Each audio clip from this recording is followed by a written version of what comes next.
but insulted. So let me go straight and introduce to you this vibrant gentleman, a gentleman with many parts. He's been a lot of things, and time will not permit me to mention even half of them. But for the purpose of this program, he is the Akwa Ibom State Chairman of the Civil Liberties Organization in Akwa Ibom State. Otuoikong is the title. Franklin Isong, the name and the real one. Hello, good morning. Thank you for joining us on the program. Good morning, Mike. I like the way you were calming down. You step me up, so I become so emotional. Oh, really? How can you respond? You raise issues that I would have been the one to raise by virtue of my advocacy and what I've been doing over the years. You took my job from me and you hit the hammer on the head of the nail. Like the issue of the ASU members, I have been saying it here and elsewhere that the laborer is entitled to his wages. Exactly. Even the Bible says, by the fruit of thy labor shall thou eat bread. That simply means if you don't work, you don't eat. Now, these people have labored for what is entitled to them, and the government simply refused to pay. You cannot talk about slavery more than this. This is a government that we all thought would not allow ASU to go on strike, owing to the fact that even the incumbent president said that he cannot, when he takes over the reign of governance in 2015, that ASU will not, go on strike. The school will function and everything, but ASU went on strike for 8 good months. The matter is still unresolved. ASU was taken to court by the employer, taking the cart before the horse. The court gave judgment in favor of the government. The government was in a haste to seek to enforce the court judgment. A government that has been disobeying several court orders. Look at the Ibrahim Ezataki's court order.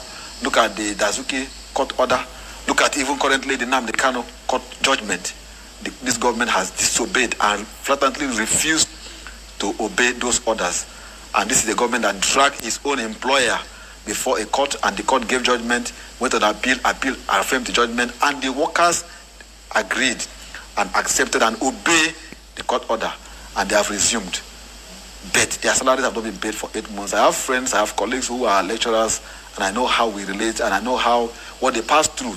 And because of the strike, so many of them, we are trading, doing petty trading. I saw a female lecturer in a market hawking vegetable and fruit, selling fruit in order to make ends meet, because the husband is also a lecturer, she's also a lecturer.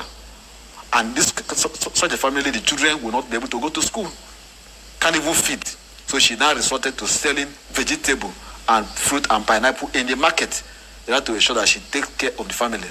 The husband will be, doing some menial jobs at the job site where there is, construction job going on, carrying blocks.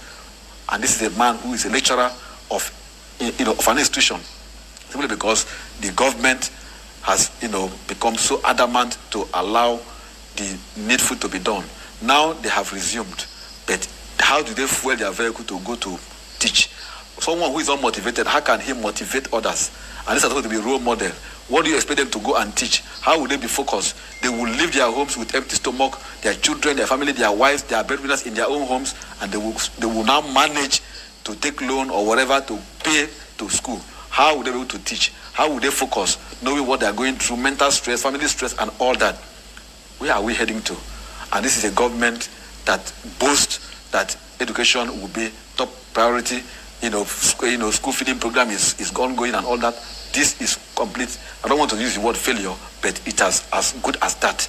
The government has not been able to achieve what 1 cent. That's why I said in the program, I said the government has taken us 20 years backward from where it met us. I said that the Buhari administration has taken Nigerians and Nigeria 20 years back from where they met us in 2015. I was a Buharist in 2003, 2007, before I left active politics. I was among those who advocated that he should be president, because when he was head of state in the 80s, we knew what he did. There was discipline, there was fight against corruption. You mentioned in your statement that corruption today is at the top gear. The loot is being relooted.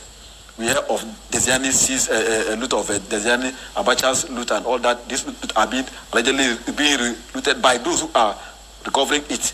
And what can we say about it? Yet the government is diving into the Red Sea. Financially, debt profile is rising. Look at the security alert by the US and the UK. Instead of government to look at the issues and pick holes and begin to address it, government is attacking the report and leaving the basis. Okay, yes, it's part of the things we are going to address in the paper review. So let's go straight to the first paper, which is the Punch newspaper. So let's look at it together. The Punch newspaper, please.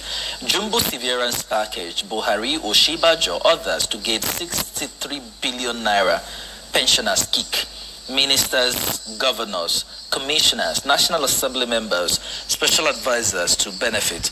It's inhuman. Pensioners who worked for 35 years, not paid for 10 years. Union. Economists, slam politicians say they are insensitive.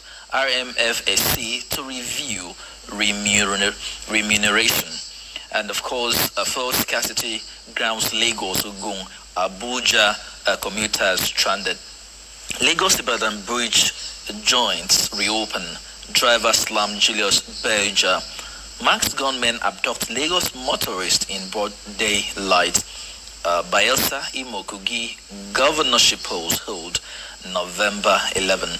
Above the masthead of the Punch news paper, Tinubu Obi unfold agenda for women. Atiku absent. Flooding, FG plans intervention fund. 612 killed. British Prime Minister Sunak sets economic stability agenda. And that's that for the Punch. And straight away we head for the Daily Trust newspaper. The Daily Trust newspaper, please, let's look at it together. The Daily Trust, President, VP, Senate President, Speaker, CJN, governors, others to enjoy pay hike as RMAFC reviews salaries of public political office holders. Labour Kick says it's a recipe for crisis. Nigerian Governors Forum welcomes proposed pay rise. It's economically irresponsible, experts. Otuekon, let's take a look at that. I like the way the Punch newspaper put it. Jumbo pay rise for president, VPs, and all of those people. In your own assessment, what's that? I don't know. I don't know what to say. And I don't want to, sound